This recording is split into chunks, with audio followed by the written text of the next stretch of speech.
She's a former teacher who has held various ministerial positions in the cabinet in the country since she joined politics. She was first elected Member of Parliament for Mulanje West constituency in the 1999 general election on a United Democratic Front ticket. After the death of President Bingwa Mutharika in 2012, she was involved in a constitutional crisis and was dubbed as one of the Midnight Six. To some, she's an outspoken and controversial member of the cabinet. Tonight, I'm joined by the woman herself, Patricia Kaliati, Minister of Gender, Children, Disability and Social Affairs.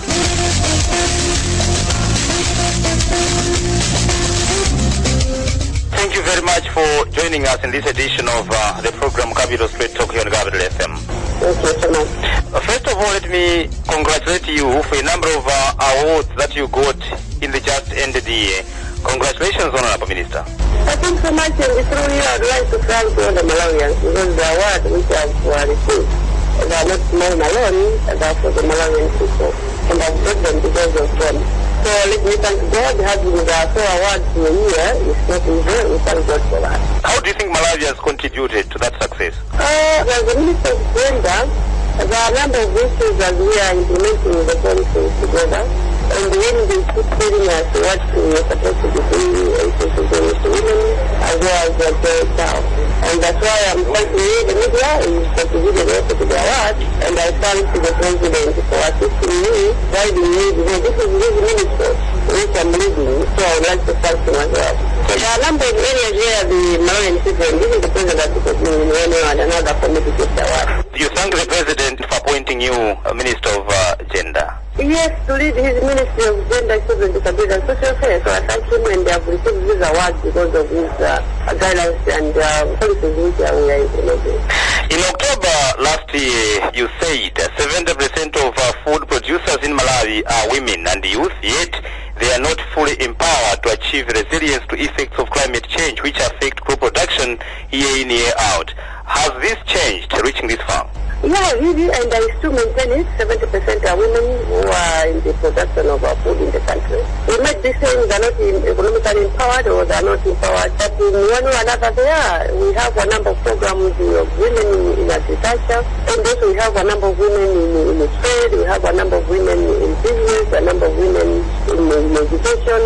But as Malawians, what we are lacking is the collection of data, but also the share of information and the distribution of information to the public. That's the problem we have. But also to you, the media, what you know is just to talk about politics. On some of these issues, let me ask you to take far and beyond. Because yes, there are a number of women who are in these. There are those also in mining, in energy, but the problem is that even you can ask people out there, they keep saying, Malawi are doing a lot, but the problem is sharing of information. So I'm not changing the status quo, it remains the same. But how much have you done to empower? Because you are the champion of it all.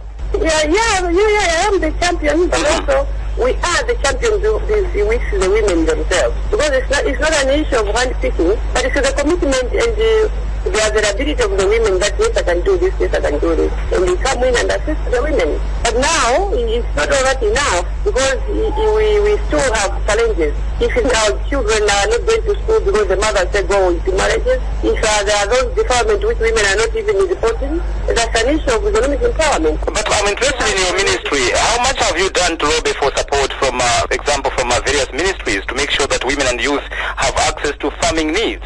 Yeah, there's a lot which we've done. Like what? Minister of Agriculture, there are those women in that. And with other partners in development like Oxfam, we are doing a lot in women. But also in the Minister of Sports, there are those youth in skills development. And some of the youth were also involved in agriculture where they were given soya, the millet to plant. And also in the Ministry of Youth, there are those programs which are empowering women and youth. But we are doing a lot with the different ministries and departments and private sector as well as our stakeholders. You talked about mechanization. You said farm machinery such as tractors for women had already been dispatched to various districts. Where are these tractors? That I need to collect data from the Minister of, it's not tractors per se, but the mini tractors. You need to collect data from the Minister of Agriculture, but now, as the Minister of Gender, we need to spearhead all those, but we are not yet spearheading those. But I Are you sure they were dispatched to various districts? Some of them, like the big ones, yes, they were dispatched to various districts. Are these not the ones that we hear you sort them among yourselves, politicians? Is it not wrong parking? Wrong parking to mean what? Wrong parking to you, because when you say you sold, remember the tractors didn't come to the Minister of Gender. I know, that's what I'm saying. You politicians, some of your colleagues bought those tractors. Yeah, but no, that's wrong parking. That's wrong parking. Maybe you are not even knowing the phone numbers when you are supposed. Are you worried, or do you feel let down when you hear that some of your colleagues were buying those tractors at the expense of poor women that you fight for, the welfare? It's really, that's what I'm saying, it's wrong parking, because what I was telling you, not what you're asking me. You can go and find out from the PSHO, because what I'm telling you is what I know and what was done. But those which were sold, if the women were there, then they were supposed to come and say, would like to have this, to have this, to have this. Did you buy one yourself? Because it appears you are selling to defend a poor woman out there. You're siding with those who bought the tractors. I'm not trying to defend the poor woman. This is the problem which we have, because you are now focusing much on the politicians who bought the tractors. One I didn't buy, I have already one. I'm having one in my farm, so I didn't buy that. Where did you get that one? Excuse me, I'm having food. No, it's okay, but where did you get that one? You want me to give you a receipt where I bought that one? I bought it from church in Palula when they were selling an Italian priest who was selling the tractor, so I bought it from there. And it's long ago, it's not recently. But this is the problem, that you fail to dispatch or to give information to people what we are doing as a Malawian, as a country, but you focus on politics. What message do you have to your fellow politicians who bought those tractors at the expense of poor Malawians? If the tractors were there for the public, then the public, which is also the women, are inside that, they are within that. So when you are saying the public, the women are there, you never know, those who bought the tractors, the women are there as well. So it was also your responsibility and obligation to find out how many women they bought these tractors and just ask questions which has no root. No, but you know that there are few of them, because we don't have many women in those kind of positions. It's more or less like the same that we don't have more women in the radio stations. That's why you were there asking me. I thought maybe a woman will come and ask me. We have women here, you hear them. Sorry? Three of them, then you have not three, Minister, you have a number of them and they do. Now, let me tell you as well that we have a number of women who have been empowered, and they are doing a lot, and they have farmers. And if those tractors were also bought by women, if it was a man, the woman is going to use it. Because whoever has bought a tractor, then he's got a farm. And so are you defending those who bought these tractors for us to conclude this issue? Because I don't know them. I'm not defending them because I don't know them. You don't know them? You don't know them? I don't know them. I'm just telling you that if they bought the tractors, the women are there as well. Because in each and every house, and even when you're asking me, I know that your wife is asking me as well, because you're coming from a house where a woman is. So if you are empowered, it means the woman has assisted you to be empowered, as you are there. Without a woman, you couldn't come to the office and ask me these questions and prepare the food for you to be full enough that you can ask me these questions. So when you are talking about the economic empowerment of women, it is in that angle, in one way or another. It might be direct, it might be indirect. But do you think we can achieve what you talked about, the issue of empowering women? Can we achieve that? Yes, we are. When we have people like you who can buy tractors at the expense of the state. Losing Sonko, though the name is like a woman, you are wrong parking. You are really wrongly parking. You cannot say people like you, maybe this new year, would you please change the way of how we are going to approach each other for the common goal of supporting the Malawian people. And so I'm not ready for that. I'm not ready for that. You are really wrong parking. Talking about the issue of farming, you also hinted on the importance of women and young people to own land. Do you remember that kind of statement that you made? Yes. All right. Now, people say that that kind of effort was frustrated when the land bill was rejected. As much as I do appreciate that the act is going to help making sure that people access to the land, but it doesn't mean that people are not accessing to that. The problem which we have from experience and from the Ministry of Gender perspective, where we've been handling issues and cases of women in those areas, the problem which we have as women is that when we access land, we register the land in the name of the husband.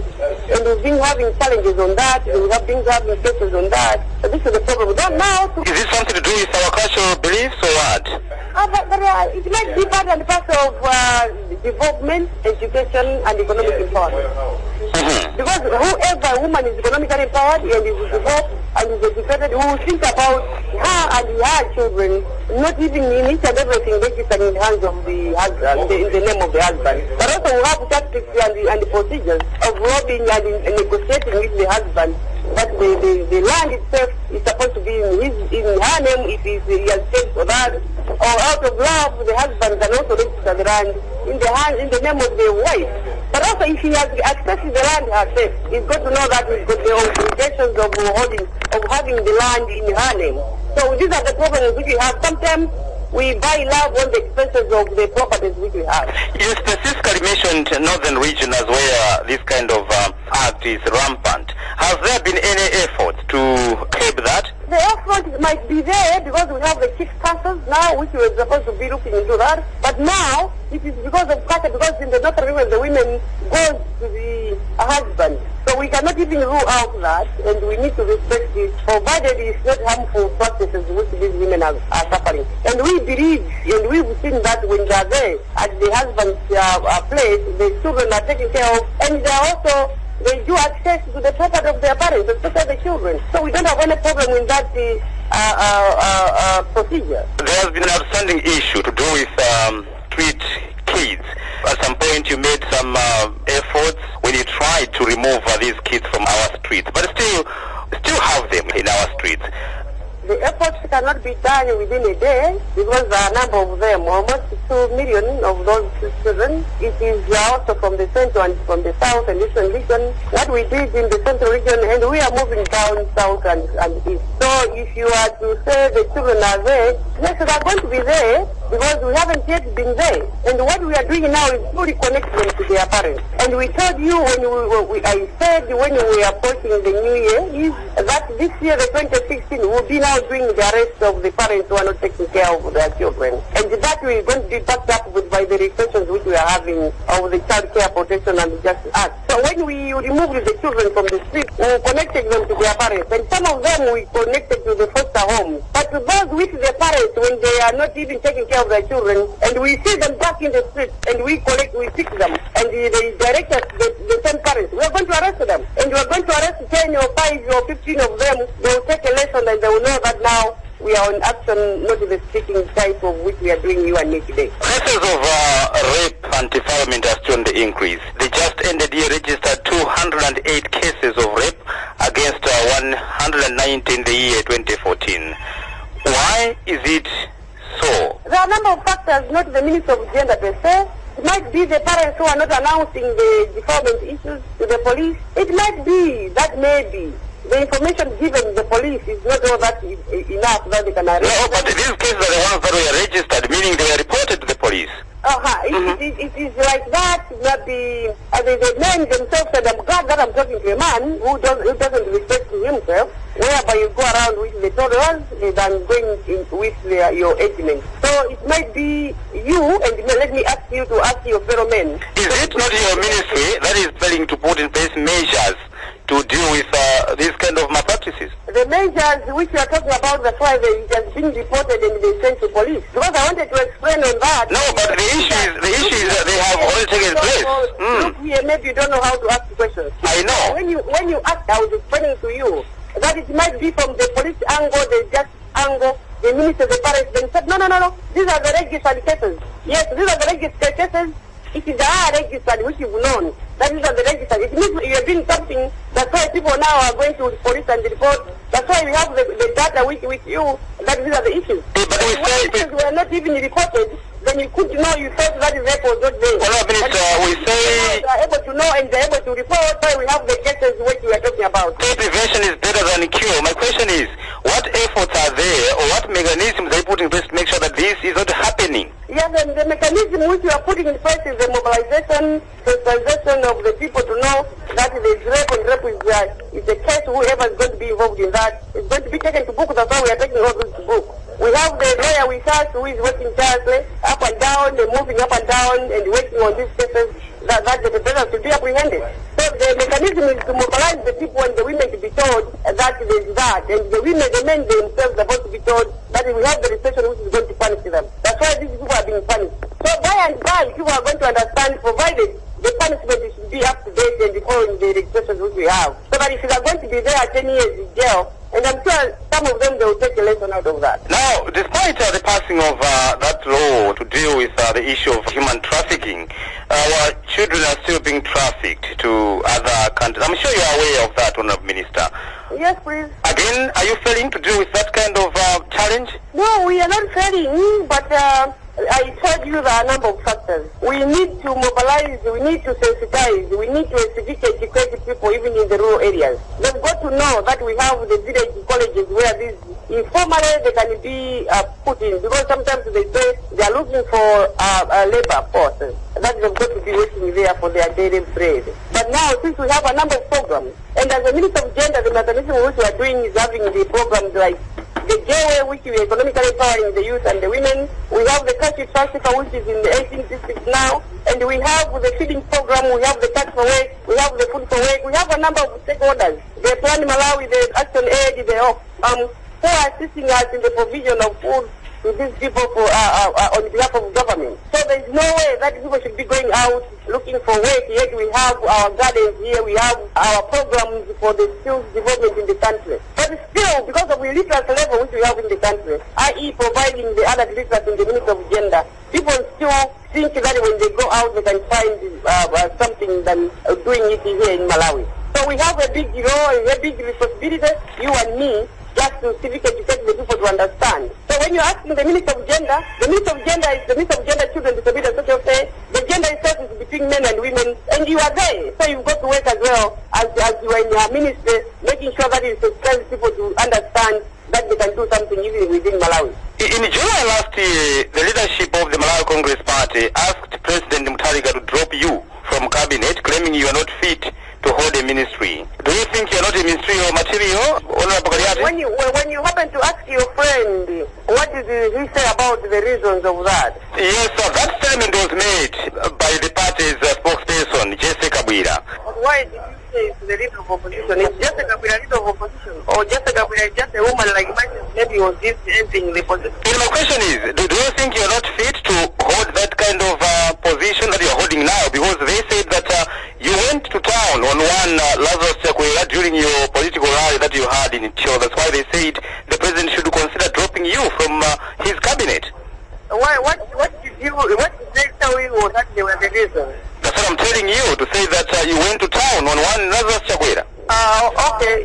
So if you are saying, are you fit to a Minister of Gender? Are you the one who appoints the ministers? Is Jessica Kabila the one who appoints the ministers? Is Lazarus Chakwera appoints the ministers? Is it not the president of this nation who appoints the ministers and the one who sees that this one is fit for the position? Am I working in the MCT or I'm working in DPP? I then have the prerogative of even telling the president who wants to see a minister for him.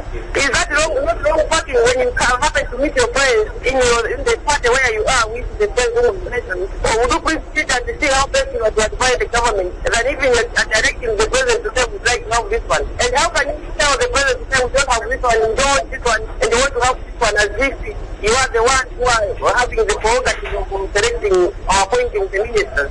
Is it telling us one thing, that there is bad blood between you and the one who made this statement? What bad blood? Minister of Gender, and she's a woman. I think he's the one who's having a problem. But with me, I don't have any problem. And let me catch that person who's saying that song.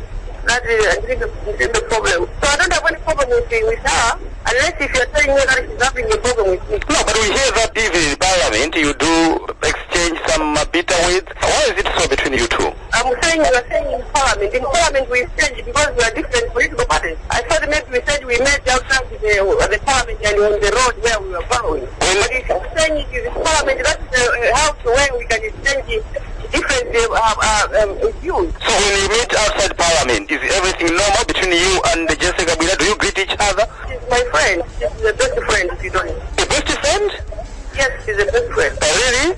Yes, she's my best friend. You never know, sometimes people don't like to have ministers, to be ministers, but because we have different political parties, or else they are starting to follow their pride, then they cannot even come and say, why can't you do this? So she's just a best friend. If she's looking for ministerial position, then you got to find the ways and means of getting that to the president. But that one is my best friend. My best friend that I need it done from her. Remember, I'm a Christian. If you don't know, I'm a Christian.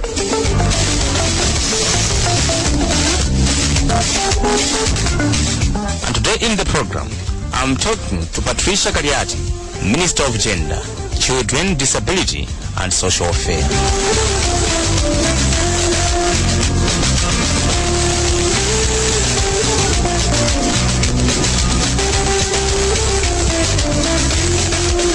Since you joined politics, what do you consider to be your main achievement? Because you have served in various ministries. What do you consider to be your main achievement? Am I not the one who is in the ring and the people are supposed to say? So you're supposed to say what is it that I've done when I was being a politician. But for me to say I've done this, what I can say is to thank God for making me lead to this extent. I thank my seniors in the party and even my brothers, my bosses, for the trust which they have with me. But for me to come up and say I've done this, I've done this, and that's not the type of person who because I need to thank God for the life, I need to thank God for the strength, I need to thank God for the way I do and the work I do, and I need to thank the President for the trust which he had in me by appointing me to be his minister, he's the director of women. I thank my brothers for watching me in those years up to now, and I promise that I'll be working according to their will. There are people that have problems with your style of doing politics. You are widely regarded as one of the country's foul-mouthed politicians. Because I'm not in their home, I'm not in their party, so that's how it is. I'm not there for what you got star, I'm not there for what you got daughter, so they can easily say that. But you serve them, most of them look up to you as their model. Are you sure you don't care? Let me tell you this. I cannot be everybody's support. And rather, you cannot be everybody's support. So that's what a human being is about. Some we praise Jesus first, some we don't even praise Jesus first. And we are, some they can praise me, some they cannot even praise me. That's what somebody's life is supposed to go in that. Even the road has bumps and stress, flat areas, some they have potholes, that's what somebody. Sometimes you are good, and sometimes you are down with whatever, that's what a human being is. So please check out and let's warning with the way how we ask these questions. So I was being a human being who is not your sister, who is not your daughter, who is not your wife. I cannot be a type of you. I'm going to be a type of my brothers, my constituents. I can be, even in my constituents, I cannot be everybody's type of tea. That much you've got to know. Why are you warning me? I'm telling you what people think about you, talk about you. Watch out. When you ask me, you want me to answer you. So you should not be provoking people when you ask your questions. And after all, if you have somebody to ask this question, then you could ask me. But when you ask me, you want me to answer you. So when you ask me, you've got to know that I've got to answer. There's no way I've got my right not to touch me when I'm responding to your questions. Otherwise, it's better you cut off and we stop discussing if you feel that I've responded or you don't know who you think that I've answered. Let me conclude by asking you about your party. You call it Mighty Democratic Progressive Party. So are you still Director of Women in the Democratic Progressive Party? So what do you think? Have we had any news about me? No, I'm asking you because there have been a lot of changes recently. But have we had political parties like yours? From the DPP party? That tells me you're still one. How are issues in the party? Very intact as it was the case as usual. But we are very intact. We don't have any problem. How do you look at your party in the next 2 to 3 years? I know there are elections coming in 2019. How do you look at your party as we go towards 2019? Is it wrong for you that I'm a position secretary of the party? No, I know you're a senior official of the party. Don't you know that I'm the president director of women? That's why I'm asking you. I know that. Yeah, the party, the party. In 2019 we are going to make it. What is your problem? If you are jealous of the party, that's Sauriako. Honorable Minister, let me once again thank you very much for your time and whatever you have shared with us in this edition of Capital Straight Talk. Wish you well in the year 2016. Thanks so much. Let me ask you that the 2016 is a year of reconciliation, a year of love, a year of hope, and a year of all the whatever we're looking forward to have. And let's bring together and have a strong bond between government and also the media houses. Thank you so much for the good work done in 2016 for your doctors, for a good meeting we are today for the benefit of the Malawians. Now, once again, thank you very much, Honorable Minister. God bless you.